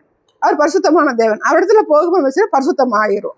அதே பிசாசின் கிரியை நம்ம விட்டு வெளியில போயிடும். அதை நாம் அறிந்து கொள்ளாத பட்சத்தில் தான் என்ன செய்யறாங்க, தவறுகளுக்கு மேல் தவறு செய்து பிசாசின் கண்ணிகளுக்குள் வலைக்குள்ள சிக்கி தவிக்கும் போது அந்த அவனுடைய ஆத்மாவை ஒரு நியாய தீர்ப்பு ஏது சரி, நான் இனிமேல் நினைச்ச முடியாது மோட்சத்துக்கு அதாவது பரலோகத்துக்கு போக முடியாது. பாரதியார் நகர்ல ஒரு பிச்சைக்காரன் கிடையாது, அந்த தெருவுல வந்து அவங்க ஃபேமிலி இருந்துச்சு. அப்போ படுத்திருக்கும் போது போகும்போது வரும்போது என்ன செய்வேன், சாப்பாடு என்ன காரியங்கள் கொடுத்தா என்ன செய்வேன், வாங்கி சாப்பிட்டுக்குவேன். ட்ரெஸ் எல்லாருமே நல்லா செய்வோம். அப்போ ஒரு ஆர்ஃபனேஜில் ஒன்று இந்த மழை பெய்யுச்சு. அப்போ அதில் வந்து பயங்கர மழை, அதை நனைஞ்சிக்கிட்டே இருந்தேன். பெட்ஷீட் கொடுத்தாலும் நனைஞ்சு போயிடும். அப்போ எவ்வளோ கஷ்டப்படுறேன். எல்லாமே எனக்கு கிடச்சி போகிறவங்க எல்லாரும் நல்லா செய்வாங்க. அவங்க சொந்தக்காரங்க ஏற்றுக்கொள்ள. எதுக்கு ஏற்றுக்கொள்ளலை அப்படி பார்க்கும்போது கேட்கும்போது பார்த்தீங்கன்னா அதுக்கு ஒரு தங்கச்சியோ யாரோ இருக்குது, அவன் வந்து தன்னுடைய வேசித்தனத்துக்கு அழைச்சதுனால அவனை வீட்டுக்குள்ளே ஏற்றுக்காம வெளியில் தள்ளி விட்டாங்க. அப்போ அவன்கிட்ட வந்து அப்போ எனக்கு அது சொல்லப்படல, அப்புறம் பிறகுதான் சொன்னாங்க, இப்போ கஷ்டப்படுறேன்னு ஒரு ஆர்ஃபனேஜில் சேர்த்து விட்டேன். அப்போ நமக்கு இந்த நம்ம ரோஜா சிஸ்டரோட இது சேர்த்து விட்டேன் போது, இல்லை நான் பண்ணின பாவத்துக்கு இது பத்தாது, இந்த பனிஷ்மெண்ட் எனக்கு பத்தாது, நான் இங்கே இருந்தேன் சார். அது சொன்ன மாதிரியே வந்து கடைசி வரைக்கும் அந்த இடத்துலயே படுத்து கிடந்து அந்த தெருவுலையே செஞ்சுட்டேன், செத்து போயிட்டேன்.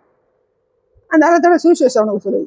அப்போ சாகும்போது பார்த்தீங்கன்னா அந்த தெருவில் உள்ள ஆட்கள் என்ன செஞ்சாங்கன்னா, அந்த கடைசி வரைக்கும் அந்த குடும்பத்தில் உள்ளவங்க எதுவும் ஹெல்ப் பண்ணல, காசு வசூல் பண்ணி இங்கே கொண்டு போயிட்டாங்கன்னா அடக்கம் பண்ணுறதுக்கு போயிடும். அப்போ அவர்களே தன்னுடைய நியாயத்தை வந்து தன்னுடைய பாவங்களுக்கு தக்க நியாயத்தீர்ப்புன்னு சொல்லிட்டு அவங்களே ஒரு முடிவு பண்ணி ஆண்டவர் ஆண்டவர் சொல்ல நாம் ஆண்டவரை பற்றி சொல்லும் போது அது செவி சாய்க்காத ஒரு நிலைமைக்கு தள்ளப்படுறாங்க. யார் இதை வந்து யூதாஸ் காரியத்துக்கு எடுத்துக்கலாம். யூதாஸ் காரியத்துக்கு பாவம் பெருகும் போது அப்படி பார்க்கும்போது பாவம் பெருகிற இடத்துல கிருபை பெருகு அப்படி போது பாவமான மக்கள் வந்து பாவத்தில் சூழ்ந்திருக்கிற மக்கள் மத்தியில் ஆண்டவர் செய்கிறாரு. தன்னுடைய சத்தியத்தை யாராவது ஒருத்தரை அனுப்பி அங்கே காரியங்களை நடப்பிக்கிற தேவன். அதாவது ரொம்ப பாவம் பண்ணுகிற இடத்துல பார்த்தீங்கன்னா நிறைய சுவிசேஷ கூட்டங்கள் சர்ச்சஸ் எல்லாம் பெருகி இருக்கு. அதுக்கு வந்து பேர் போனது வந்து பார்த்தீங்கன்னா தூத்துக்குடி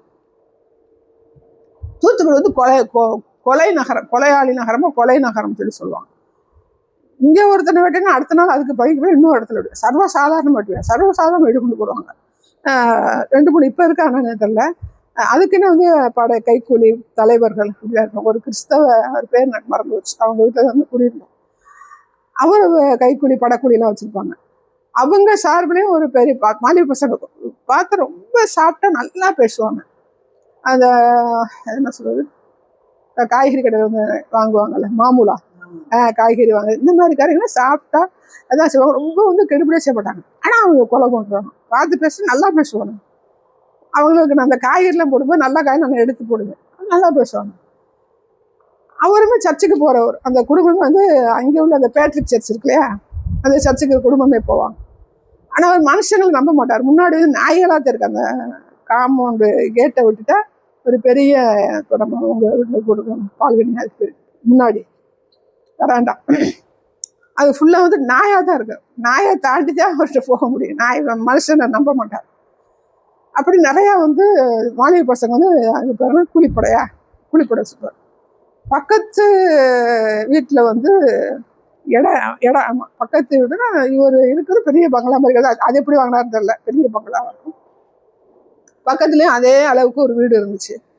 அப்போ அந்த பக்கத்து வீட்டுக்காரங்கிட்ட வந்து என்ன இருக்காருன்னா, இதில் நான் வந்து ரோஜா தோட்டம் போடணும், இதே நம்ம சொன்னால கீரை கொல்லை போடணும்னு சொல்லிட்டு ரோஜா தோட்டம் போடணும் அப்படின்னு சொல்லி கேட்கும்போது, அவர் எனக்கு பூர்வீக வீடு வர முடியாது அப்படின்னு சொல்லி சொல்லுவார். அவருக்கு 2 பொம்பளை பிள்ளை. ராத்திரி என்ன பண்ணிக்கலாம்னா கண்ணை உள்ள சுவத்தில் ஓட்டை போட்டு அவங்க குளிப்பட ஆட்டு வந்து உள்ளே குதிச்சிட்டாங்க. உள்ளே குதிக்க பொம்பளை பிள்ளை வச்சிருக்காரு. அவங்க என்ன செய்வாங்கன்னு நமக்கு தெரியாது. அதனால என்ன சொல்றேன், அன்னைக்கு ராத்திரி என்ன தெரியல, அன்னைக்கு சொல்றேன் அந்த இடத்த ஒன்றுமே கொடுக்கல, எங்கே போனார்னே தெரியாது. அப்படிப்பட்ட பாவம் செய்யக்கூட ஒரு கிறிஸ்தவர். அவர் ஆண்டவர் ஏற்றுக்கிட்டாரு. எதுனா சிஎஸ்ஐ சர்ச்சுக்கு போவாங்க, குடும்பமே போவாங்க. அப்போ அதை வந்து இடிச்சுட்டு அவர் வந்து ரோஜா தோட்டம் வந்து போட்டு வச்சுருந்தாங்க.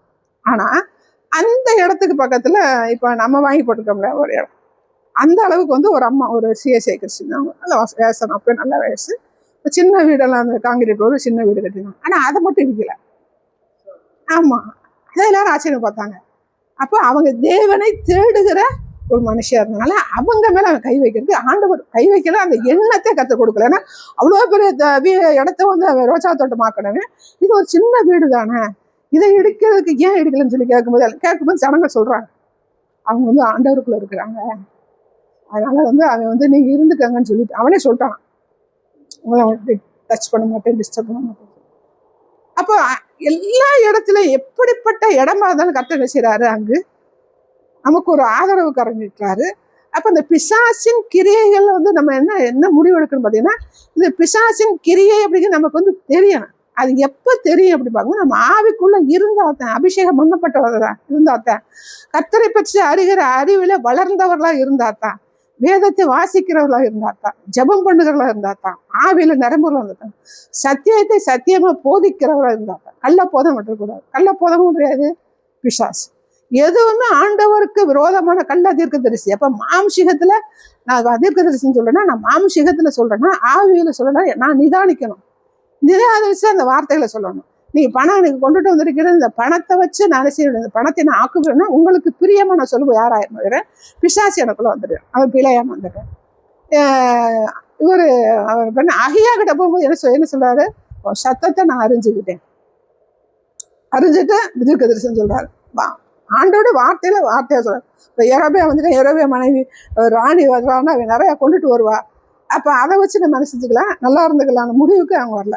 அப்ப தேவனுடைய பிள்ளைகள் தேவனை சார்ந்திருக்கும் போது இந்த உலகத்தின் காரியங்களுக்கு மயங்காதவர்களாக இருக்கிறாங்க, மயங்காதவர்களாக இருக்க வேண்டும்.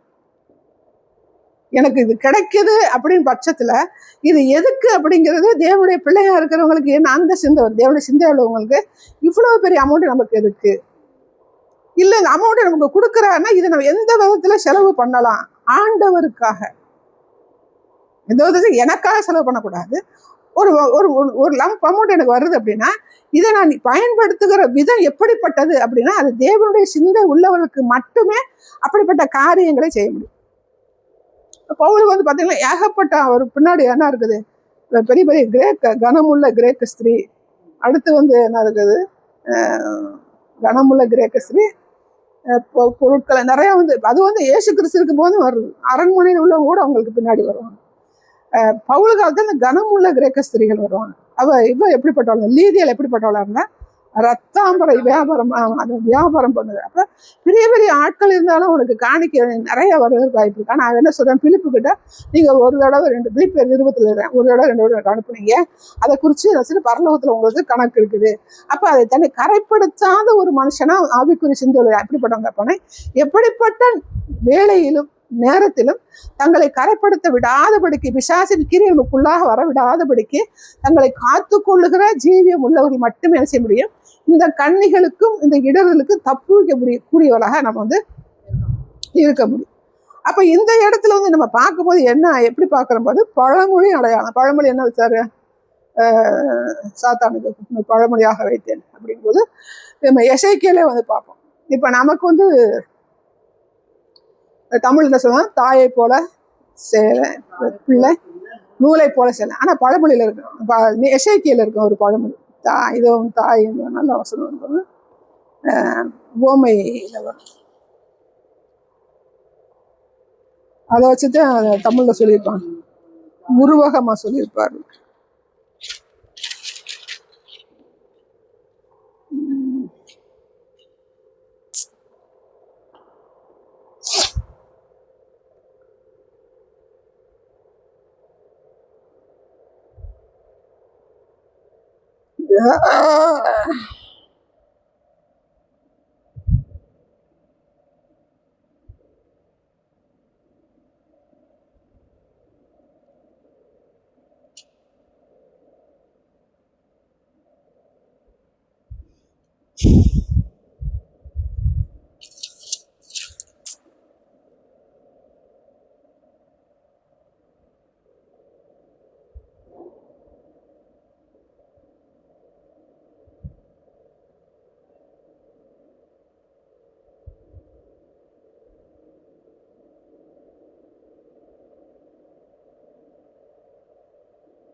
தாயை போல மகளோ வசனம்.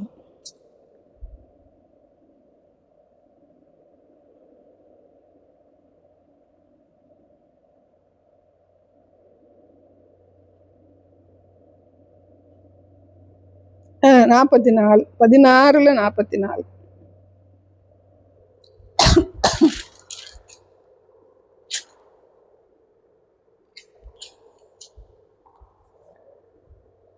எசேக்கியேல் 16:44.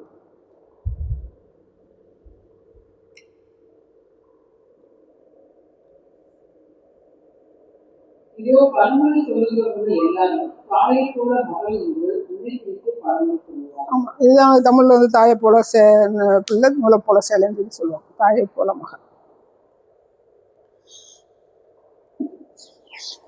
அப்ப இது ஆண்டவருக்கு விரோதமா வரும்போது என்ன செய்யறாரு, ஆண்டவர் என்ன செய்றாரு, அந்த பழமொழியை அடையாளப்படுத்துகிற தேவனாக இருக்கிறார். என்னாகமம் 16:38.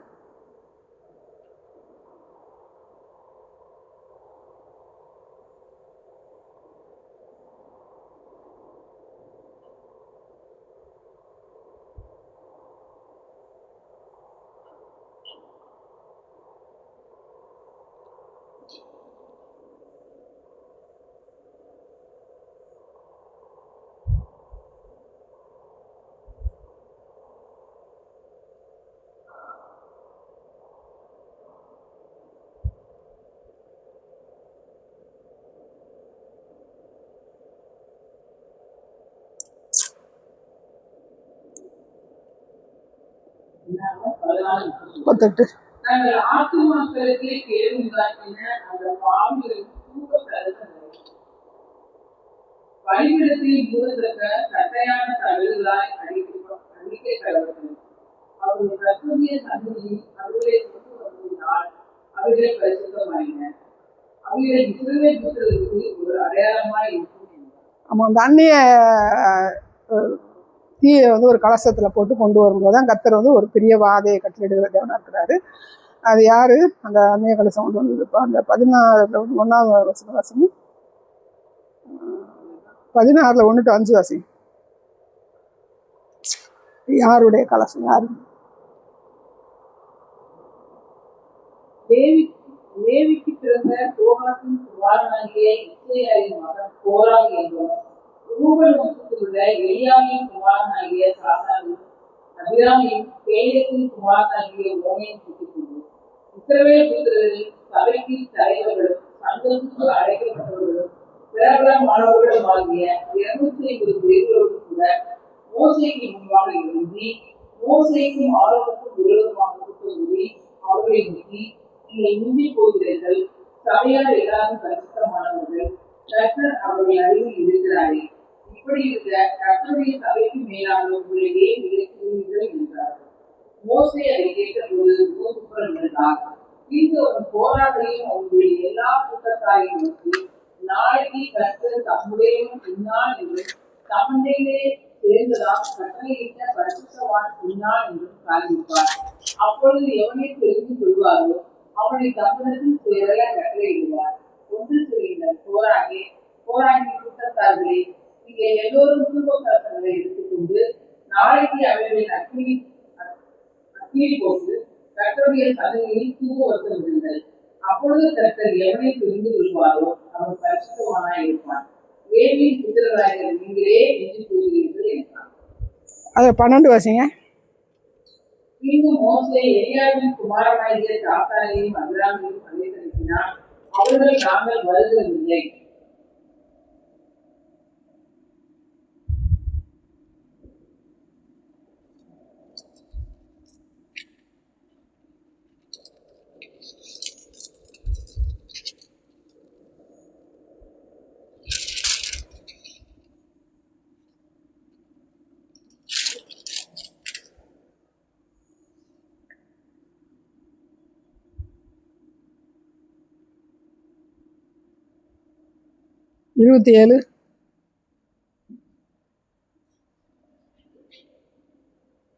அப்படியே அவர்கள் போராடு சாத்தான் அபிராம் என்பவர்களுடைய வாசஸ்தலத்திற்கு விலகி போனார்கள்.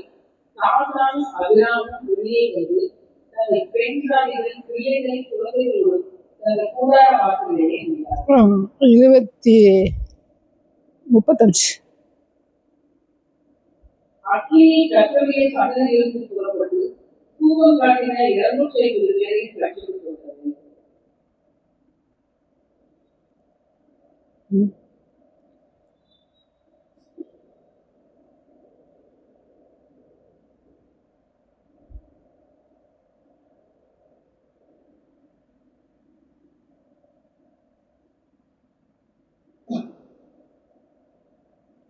இந்த 250 பேர் கலசம் 2 பேர்ல 250 பேர்.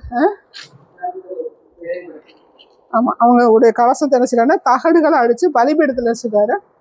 அதை வந்து ஒட்ட வைக்க சொல்கிறார். அதாவது அவங்க அந்த தூப கலசமானது என்னன்னா பரிசுத்த சந்நிதிக்குள்ளே வரும்போது அது பரிசுத்தமானதுனால பலிபீடு அப்படி பார்க்கும்போது பலியிடுகிற ஆட்டையோ மாடையோ வந்து போடும்போது அதுக்கு ஒரு பலிபீடம் கட்டி வைக்கிறாரு. அதில் வந்து தகடுகள் வைக்க சொல்கிறார். இடத்துல என்ன சொல்ல வர்றாரு அப்படி பார்க்கும்போது அந்த 250 பேர் கூட்டம் கூடினவங்க பிசாசின் கிரிகளுக்கு என்ன செஞ்சாங்க, தங்களை ஒப்பு கொடுத்துட்டாங்க. ஒப்பு கொடுத்ததுனால அந்த சரீரமானது என்ன செஞ்சிச்சு, அதை வந்து ஆண்டவர் செய்தாரு, நிலத்தை பூமி பளந்து உள்ளே போயிடுறாங்க. அவங்களுடைய சரீரம் உள்ளே போயிடும். ஆனால் அவங்க காட்டின தூப கலசம் அவருடைய ஆசரிப்பு கூடாரத்துக்குள்ள, அது வந்து பரிசுத்த ஸ்தலத்துக்குள்ள வந்ததுனால அது பரிசுத்தமாக்கப்பட்டது அப்படிங்கிறார். தூப கலசம் அப்படி பார்க்கும்போது நம்ம என்ன செய்யறோம், அபிஷேகத்துல நிரப்பப்பட்டோம், ஆண்டவருடைய ஆவியினால வழிநடத்தப்பட்டோம். இப்போ இதில் நம்ம வித்தியாசம் பார்க்கணும்.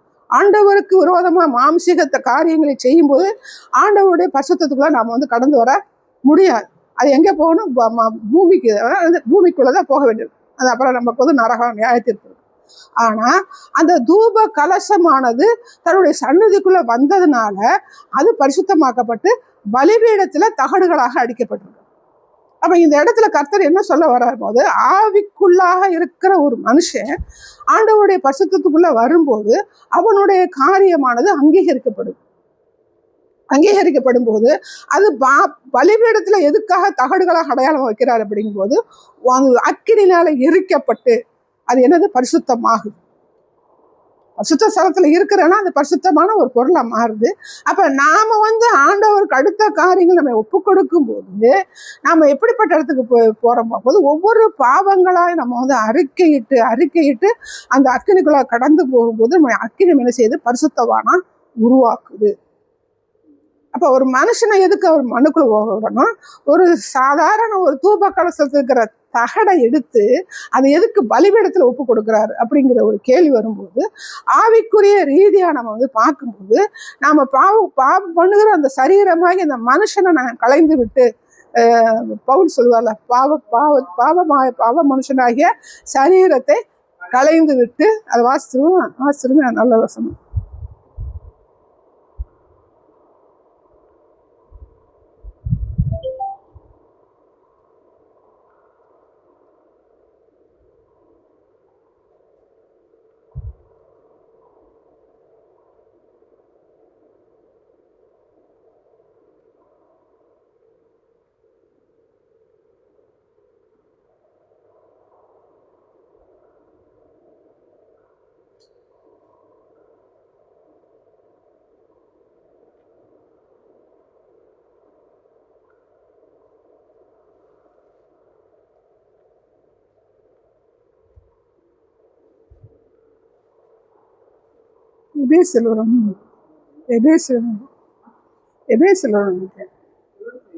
கொலோசையர் 2:11. அல்லாமலும் நீங்கள் கிறிஸ்துவை பற்றும் விருத்த சேதத்தினாலே மாம்சத்திற்குரிய பாவ சரீரத்தை களைந்து விட்டதினால் கையால் செய்யப்படாத விருத்த சேதனை அவருக்கு அல்லாமலும் கொலோசையர் 2:11. அல்லாமலும் நீங்கள் கிறிஸ்துவை பற்றும் விருத்த சேதத்தினாலே மாம்சத்திற்குரிய பாவ சரீரத்தை களைந்து விட்டதினால் கையால் செய்யப்படாத விருத்த சேதனத்தை அவருக்கு.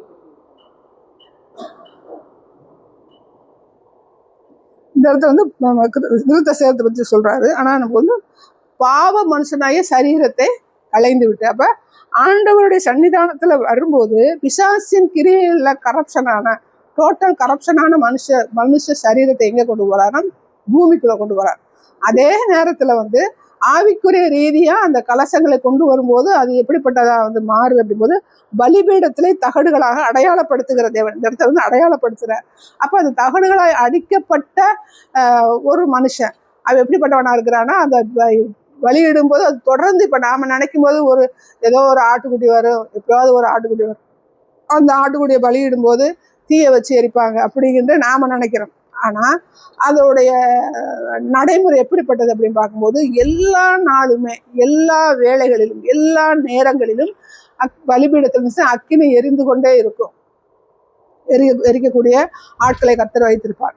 அடுத்து வந்து பாத்தீங்கன்னா எல்லா நாளுமே பலியிடுகிற மிருகங்கள் அங்கு எரிக்கப்படும்.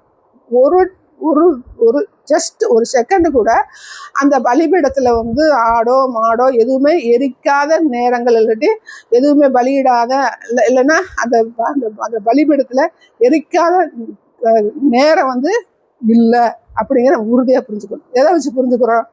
இப்ப நம்ம கர்த்தருக்குள்ள நம்ம இருக்கும்போது என்ன சொல்ல வருவான்? ஸ்தோத்திர பலியிடுகிறவன் தன்னை மகிமைப்படுத்துகிறான்.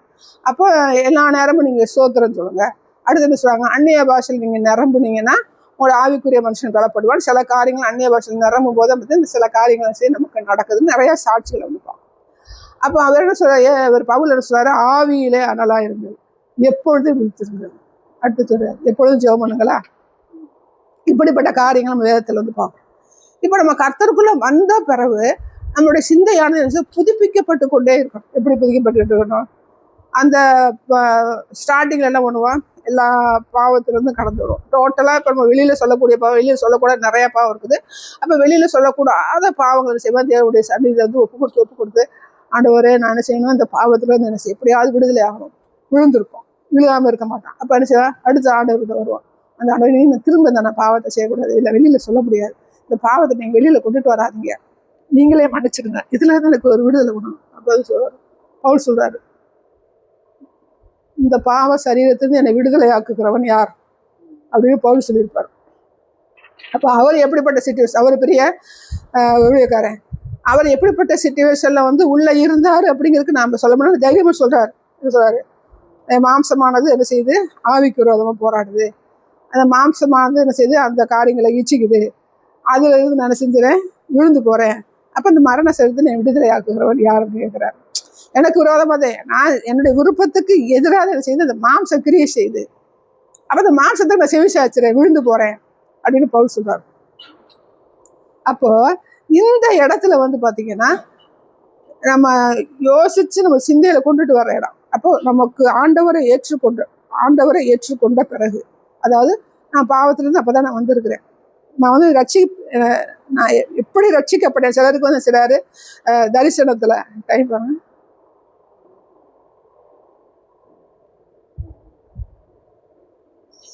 முடிச்சுக்கிறேன். தரிசனத்துல டைரக்டா வந்து சிலர் ஆண்டவர் வந்து காட்சி அளிக்கிறாரு. அப்புறம் அவர் பேர் என்ன, தண்டவாளத்தில் இருக்கும்போது ஆண்டவர் பேசுறாரு. இப்படி வரும்போது அவங்க வந்து ஆண்டவருக்குள்ள கடந்து வந்துடுறாங்க. ஃபர்ஸ்ட் ரட்சிப்பேன்னா ஆண்டவரை ஏற்றுக்கணும்.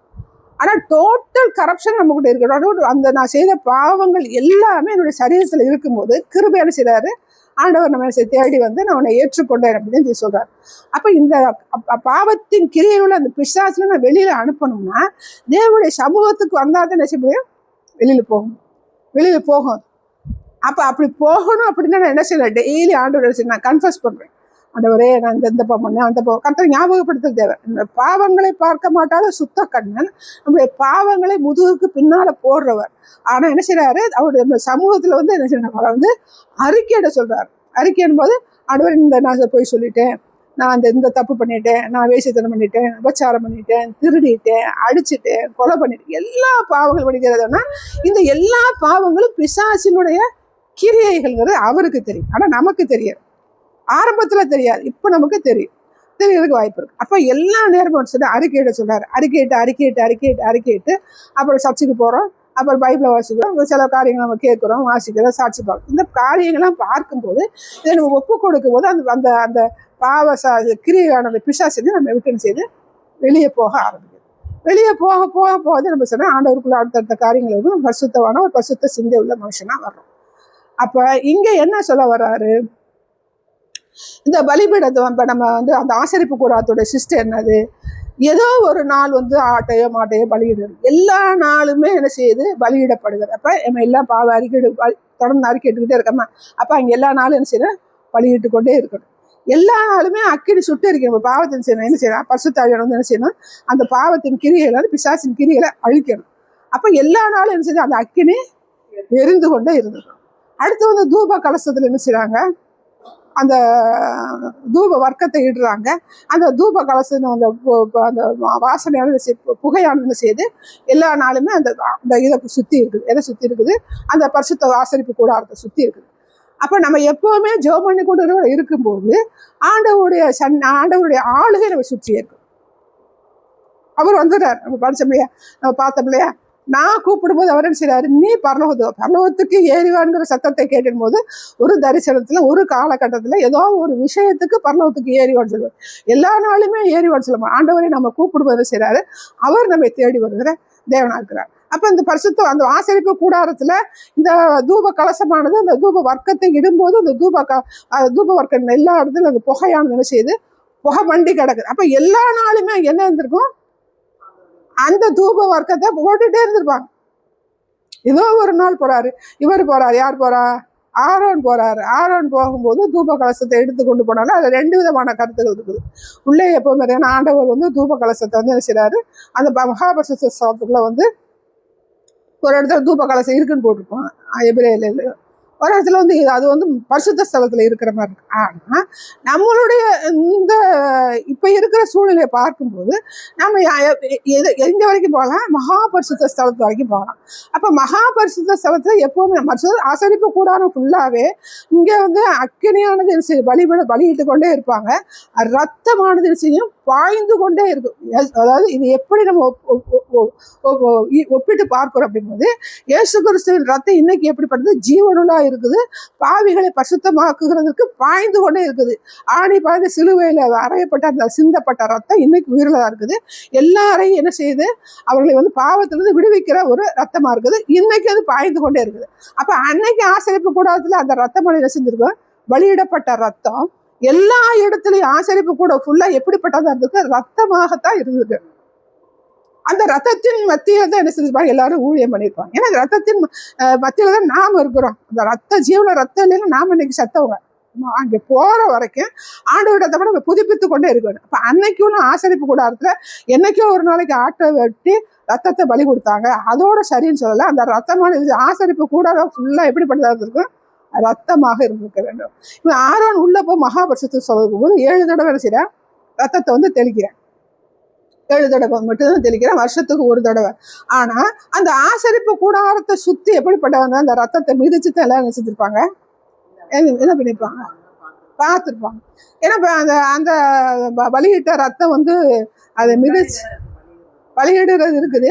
அது ரத்தம் வந்து வலிஞ்சதுன்னா அது மிதிச்சுட்டு போயிருப்பாங்களா அப்படிங்கிறதுக்கு நமக்கு வந்து சொல்லக்கூடாது. ரத்தத்தை வந்து அது பரிசுத்தமா இருக்கும். ஆனா ரத்தமான எப்போ எப்படிப்பட்டாலும் ஆமா ரத்தம் ஓடிக்கொண்டே இருந்திருக்கும்.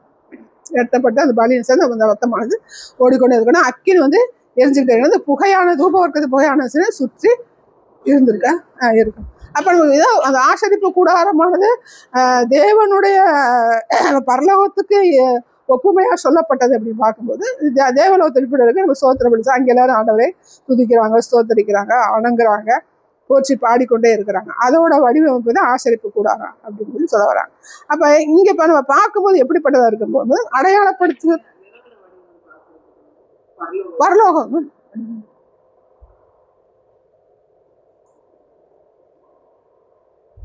இது இப்ப நம்ம என்ன பார்த்தா அடையாளப்படுத்துகிற தேவன் அப்படிங்கும்போது நம்மளை எதில் அடையாளப்படுத்துகிற தேவனாக இருக்கிறாருன்னு பார்க்கும்போது என்னெல்லாம் பார்த்தோம்? கோராகு கூட்டத்தில் உள்ள பித்தளை தகடு அதை வந்து அவன் அடையாளப்படுத்தினாரு. வேற என்ன பார்த்தோம்? பழமொழி அப்படின்னு பார்க்கும்போது தாயை போல நிறைய பழமொழி இருக்குது. 2 காரியங்கள் வந்து பார்த்தோம். கர்த்தர் நல்லவர்.